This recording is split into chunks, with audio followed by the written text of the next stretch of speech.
And we are back with the Pirate Broadcast. We are having we're going to have a great conversation today. And as we evolve and expand our horizons in what we're doing day to day, and I was on a conversation last night about talking about the people that are acquiring skills right now as they're quarantined are the ones that are going to make big headway, big moves, and continue to grow in the future. And today we're going to have Krista talking about this, and we're going to be talking about social media and possibly a few other things about life, liberty, and the pursuit of whatever we're pursuing. And so, Krista, thank you so much for being here and taking time out this morning. I know you're busy and got a lot of things going on. So I appreciate the fact that you're here, and welcome to the show. Thank you. I'm so excited to be here. It's been a while that I've been a fan of your show, so happy to be a guest. Well, it's nice to be able to make connections like this. And, even in social media, we're all busy. We all have a lot of things going on. And it's nice to be able to reach out and have these kind of conversations, because a lot of people may not know you, or they may not know me. And because they see your name and they say, who's this Russ character? What's this Pirate Broadcast all about? So it's a way of discovery, interesting people talking about interesting things. And so hopefully we can meet that goal today. So, so how are you holding up? What are you working on, and what are you focused on doing next? Well, believe it or not, this doesn't really rattle me that much. So my heart goes out to people who are affected by layoffs or financial hardships, or of course the illness itself. But I definitely don't feel that it has changed that much my day by day, because I've been a business owner for 20 years. And for the past 4 years, I've been solo. I've been out on my own. So I work from home. I'm a digital nomad. So fits really in with your Pirate Broadcast. Yeah. And before that, I managed remote teams. So my entire career, I've actually always worked with teams based in different time zones, different languages, different cultures. So I'm very much in the water, swimming, very comfortable in this. And, I think for people who are used to working a 9-to-5 in an office environment, there's a lot of feelings of social isolation going on, right? Being at home, and also the feeling of, how do I stay connected with people? They don't know how to manage that remote environment. And lastly, it's productivity. When you're at home, you're not used to being in work mode. So how do you switch gears and still get things done, right? And add that on top of people who have kids. Now the kids are out of school. So there's a lot of challenges going on right now that I don't really have that problem, but I really sympathize with people who do right now. Yeah. Yeah. Well, you're a mother. And you've done it remotely, so it's absolutely possible. And it's, I've been doing this for years, and this is my day-to-day activity. There has been almost no impact, other than the fact that we limit ourselves to going out and, getting food or groceries or anything like that. And it's just, we're just being smart about it and self-quarantine.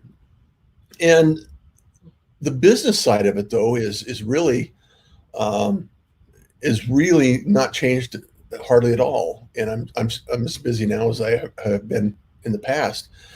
And I think it's really important for people. I did a webinar last night on different tools you can use to use video, because I'm a fan of video. And I think, if you're doing Zoom sessions, or you don't have to isolate socially, because there's so many tools available now. If this happened 10 years ago, it would be a completely different scenario. And so we're fortunate in the fact that we have so many tools that are available to us now. Facebook live streaming, all these opportunities are out there. And before we jumped on, you started to talk about how people learning, listening to podcasts or audio books and things like this. This is a learning opportunity for a lot of people. And so what are your thoughts about that? Love to hear your expand. I definitely agree fully. And I run a book and podcast club over on Facebook, inside a Facebook group that I call Sassy Business Bosses, in line with my Sassy method, because I don't think that people um, dedicate enough time and priority to continuous development of themselves. Mhm. And I think that is such a shame because I'm a lifelong learner and that's a priority of mine, which means right now is the best time, for example, not only to be listening to audiobooks and podcasts and expanding your mind and finding people to follow who have interesting things to say and interesting experiences that will drive you further, but also it's a great time to be learning new software. Like last night, I just purchased a whole Creative Suite package, advanced Adobe Premiere Pro, um, editing, Yeah. because I really want to take up my editing a notch. I'll admit that I'm one of those iMovie people because, There's even though nothing I'm not wrong with big on iMovie. well, what I'm saying is like this is a great time to say, okay, I've been putting it off. Yeah. I've always wanted to dive in deeper and learn these things. Not only do we have the tools available to us, but right now, a lot of companies are giving discounts, hefty discounts to Yeah. help you out. They're like, we know that you may be stuck at home now, probably in quarantine, and we're going to do some great sales. So take advantage, guys, of thinking this is the best time um, to learn. And if you need any pointers, reach out to me or Russ, because Russ is a great example. I often tell people about you because I think that the way you've set up your live stream is amazing, and you're very much a role model for people of, Oh, well, thank why you. should I bother doing a live stream, and how do I even know how to set one up and repurpose, because people imagine that it's a big hassle.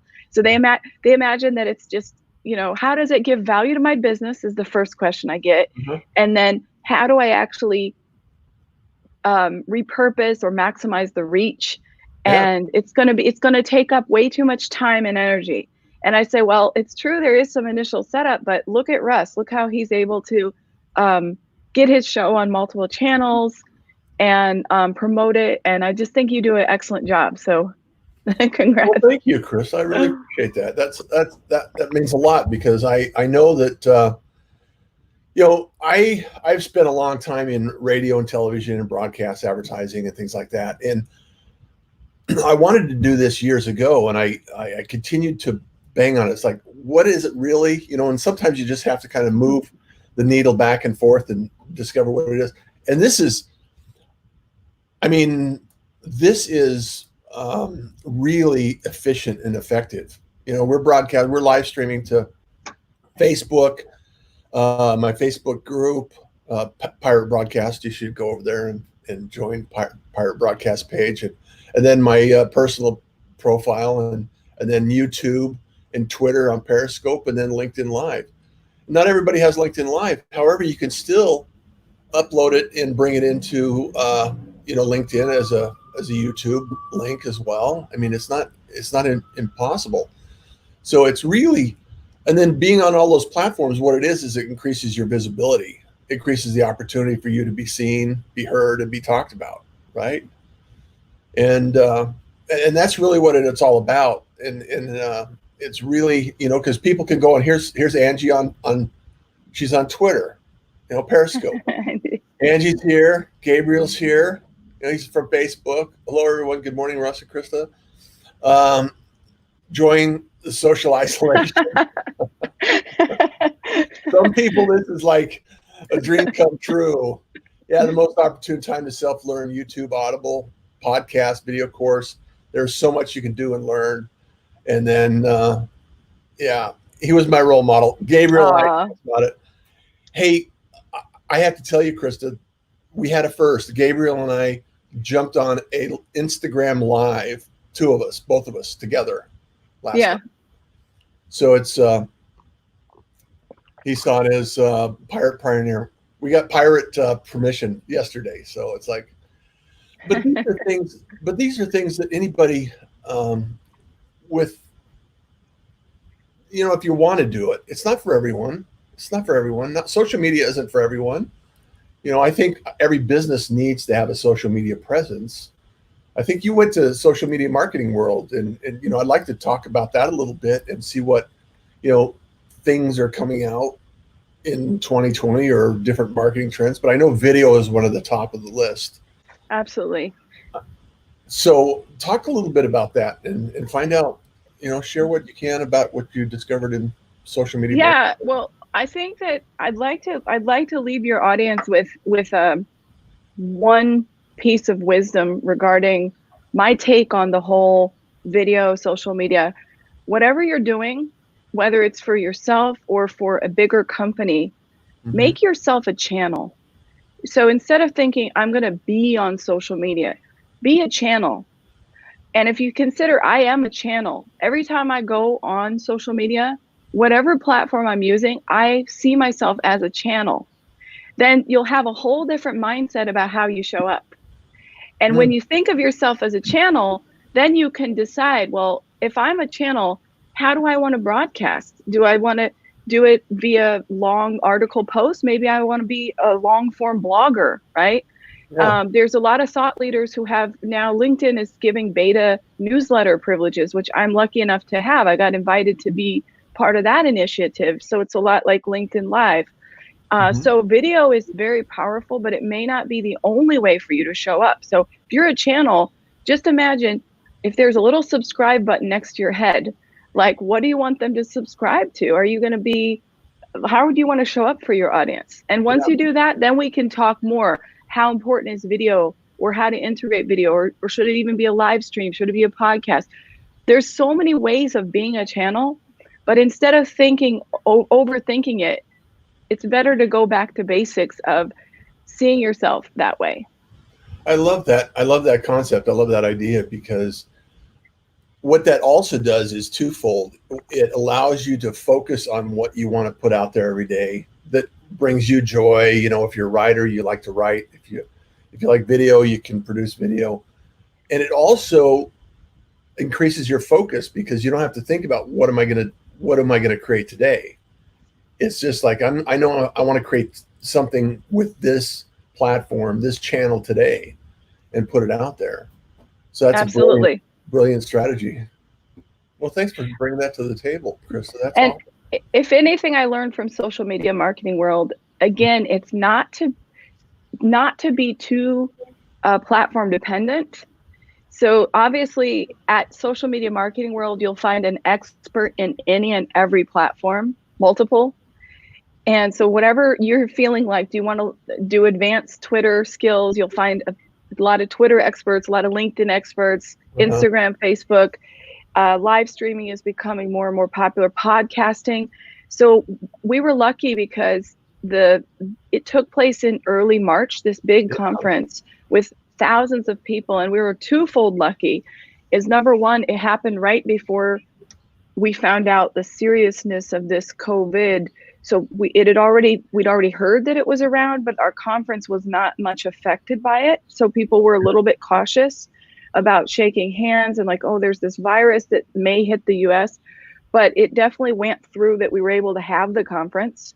Yeah. And number two, that right afterwards, I think the very next week down in Florida, they had PodFest. Yeah. So there's a few conferences that I find are very useful that I like to attend. In fact, I actually dedicate a large portion of my budget to my personal development. So that's something we can talk about too, is like for me, personal development means I need to have some paid coaching. I think a coach should have a coach, or just I want to have experts in my corner who I'm learning from. Yeah. And so I've always got budget for that. And I also have budget for conferences, including travel. Whether or not I'm speaking at them, I just want to go network and learn, and also decide would I ever want to speak at this conference, and would I be able to give value at this conference. So guys, it's very important to think about that when you think, do I make enough money? Am I charging enough? Well, if you're going to be at the top of your game, whether you're an employee or a business owner, you want to become an industry expert. So not only your own channel, but also, are you continuously learning more that you can give back to your audience, whether it's your colleagues or company, or whether it's your clients? So dedicate some budget to trying to attend a conference. And I think we're going to see a shift based on this COVID to more and more online summits and virtual summits. So, social media marketing world is one of my favorites. If you haven't been there, definitely go, because I met a lot of LinkedIn influencers who you'll see here on LinkedIn if you guys are tuning in from LinkedIn, as well as other platform experts. But you also notice that they resell the whole experience online for people who couldn't attend. So there is a virtual ticket, guys, and there is a way to purchase the follow-up recordings of the conference. So I think more and more we're going to see a shift away from pure live events to offering in some capacity permanently a virtual ticket. I don't disagree with you at all. And I think there's going to be a lot of shifts that we'll see in the next year, 18 months, that we'll have people thinking about, well, what is it that I really need to do? Where do I spend my time? How do I spend my time? Because when we're all busy and everything's normal and we're rushing around, it's, we just get in the groove of life. And now that we're kind of having to be slowing down a little bit, it gives us time to reflect and kind of refresh our mindset and saying, okay, well, maybe this stuff I'm carrying around is baggage rather than, benefit. And so let's understand that we may want to shift and educate ourselves on something in a new platform or a new way of thinking, and then go forward with a new education, a new set of skills. So Gabriel said, Krista is right on, pegged all the talking points, perfect strategy. Oh, thank you, Gabriel. That's very sassy. I want to give a shout out to another coach who is Fraser Cameron. If you haven't heard of him, I highly recommend checking him out. He also has LinkedIn Live, but I don't think he has a show like you at all. Mm-hmm. But he said to me, busy is the new stupid. I had a post go viral shortly before the outbreak. It was in January, where I said, please stop bragging about working until 2 a.m. in the office. Show me that you can get all your work done, be productive, and be home in time for dinner with your family, and that will impress me. Yeah. And this post went viral in 2 cents because a lot of people applauded and said, thank goodness somebody finally said that. And other people attacked me saying, I'm a CEO and I know the only way to success is not to take shortcuts. I work 80 hours a week. So we do live in a workaholic society. Yeah. And I want to say it's particularly bad here in the United States, but it has trickled over. So I'm half French, half American, lived in Germany and Russia many years. I'm well-traveled. And I do think Americans are notorious for being the most workaholics. I mean, we all know that the French like their enjoyment, their wine, the Spanish, the Italians, life is equally important to work. But I do think that you can do less and get more done. Have you ever challenged yourself, guys? This is the time to challenge yourself. Is you're not busy. You don't have to run out and be commuting and have a busy day at work and come home. Right now, you're kind of in this still stand mode at home. I challenge you to be okay with that, to get comfortable in that stillness, and then reflect on your time management, reflect on your priorities. I don't like email and I don't like long meetings. I'm a big fan of 15 to 30-minute meetings.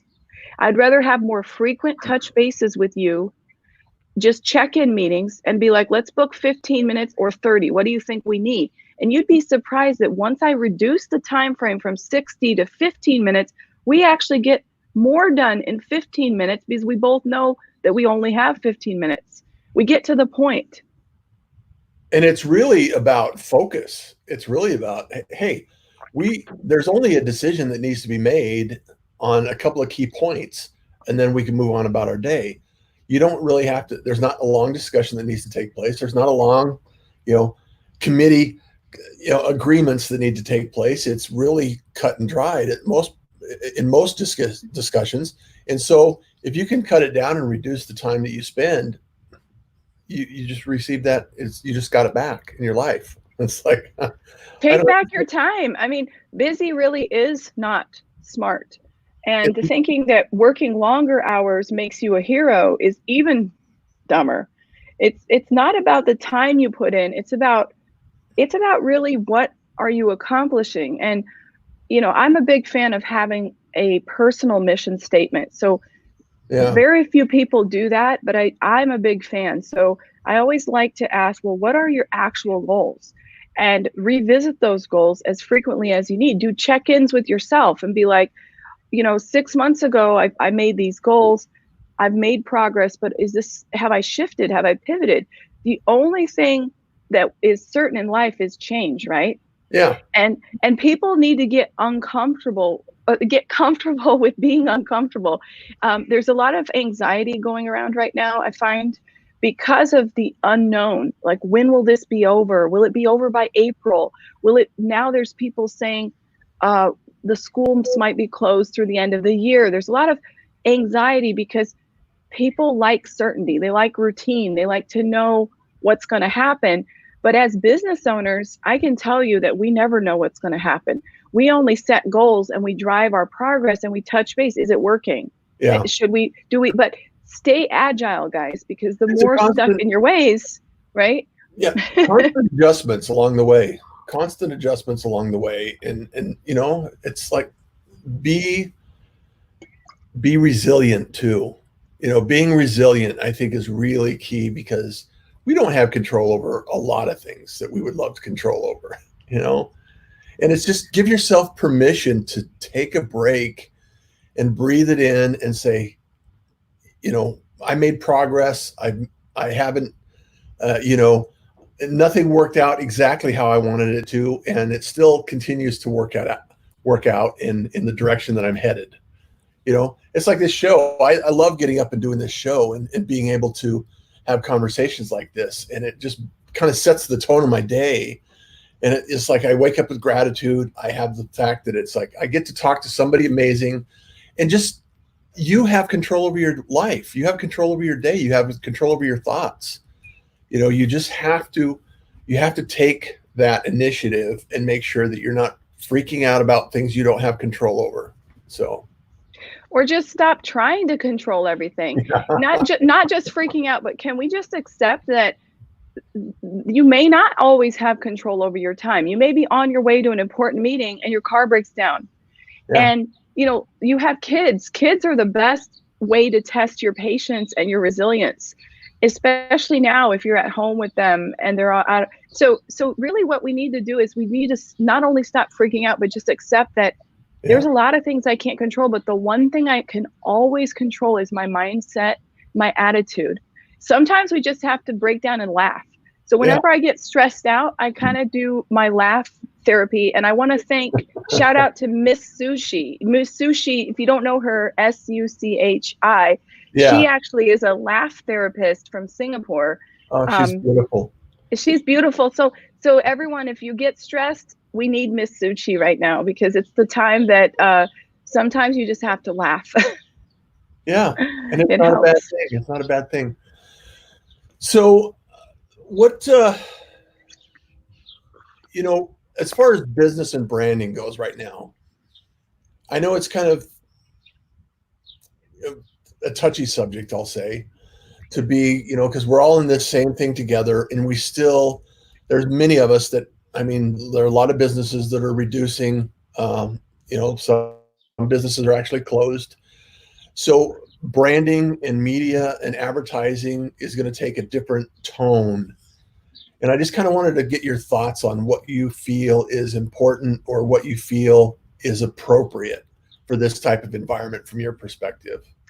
Absolutely. Well, I'm a real business veteran because I lived through the recession of 2008, and it was a very difficult time, and that taught me a lot about resilience. Mm-hmm. And I just posted yesterday all about this. So I'm going to be posting a lot of tips that I have to recession-proof your business, recession-proof your career, and as well as just how to pivot.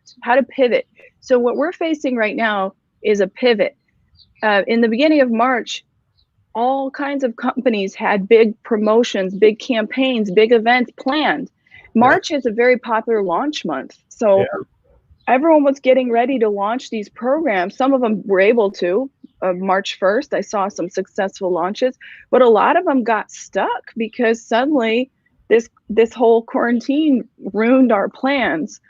And now they're like, well, what do I do? Or even worse, your business diminished, maybe even suddenly, right? If you're a small business and you were told, well, you need to, we don't need your service right now. If you're connected to a physical location, like a brick and mortar, then or tourism, for example, or retail even.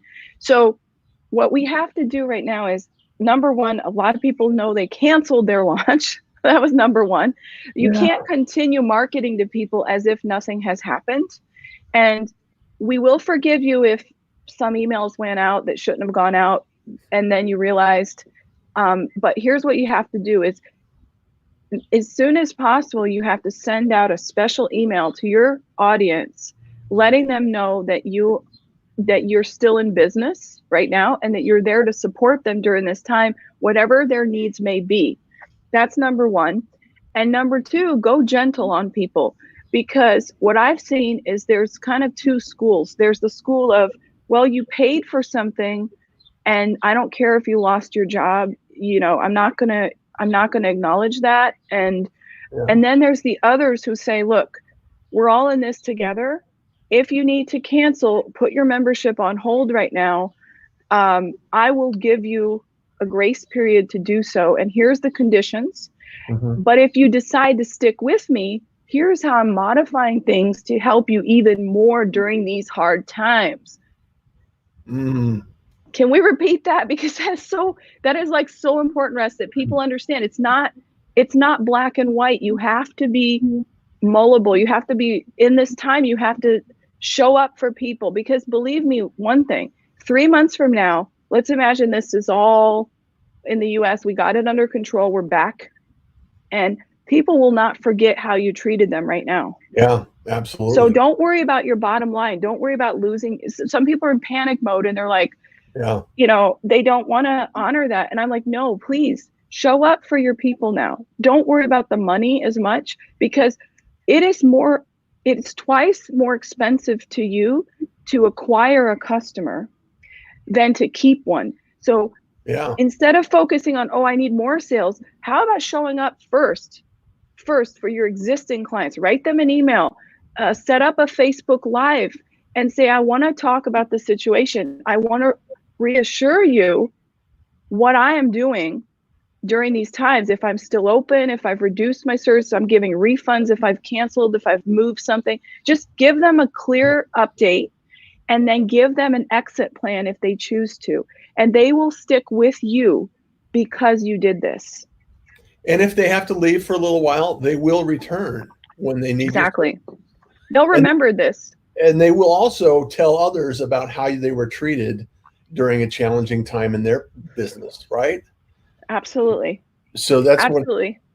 I finally got into the comments on my phone here. So David Riley's here. Jeff Young can't stay long today, but wanted to say hello, Krista. Lori Knutson is here. Krista Mollion, thank you so much. Looks like you've been making comments as well. I'm helping out here. Yeah, it's really a challenge sometimes to see. And I don't know why LinkedIn makes it so difficult on some people to make some comments, because it's like I can't seem to get it all dialed in. Mohammed's here. Well, Krista, I know you're busy. I know, and I really appreciate it, and I'm humbled by the fact that you were able to join us and share nuggets of knowledge and the wisdom that you've acquired over 20 years of your business activities and life. And this is really the time to be kind. As I always say, kindness is cool, and I really believe that. It truly, from my heart, it's really, if we could just be 1% kinder in the world, it would make a huge difference. It would make a huge difference. So any last shining moments or something you want to share with the audience to leave it before you take off? Yes. Difficult times teach us exactly resilience. So what does that word mean until you've actually experienced something like this, right? So the people who are going to make it out even stronger are not the ones who are constantly worried daily, checking their bank account, checking their sales numbers, going out and trying to hard sell right now.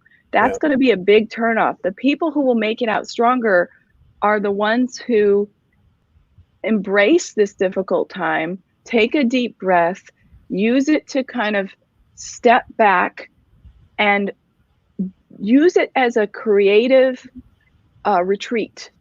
So creative retreat, build your content, reevaluate your marketing and sales strategies, take a class, work with a business coach, work with a career coach. This is the time, guys, to be sure that you are recession proof in case the economy goes in and sticks around longer than just the few months where, who knows if this economical relief will be enough to reboot our economy. We may still head into a recession. So I'm not trying to be pessimist. I'm trying to be realist. And so use this time instead of going out and selling. It's not a time to do hard sales right now. It's a time to show up for your people, but also a time to pull back and really see it as a blessing. And I love what you said about the daily gratitude. I have to say that that's a wonderful way of seeing it. Yeah. Wake up with gratitude and know that the day is a gift. Every day is a gift, and we may not have it, so appreciate it. Thank you so much for having me. It's a pleasure. Krista, it's an honor and a pleasure, and thank you so much for being here. I really, and as you know, kindness is cool, smiles are free, and you enjoy the day. You too.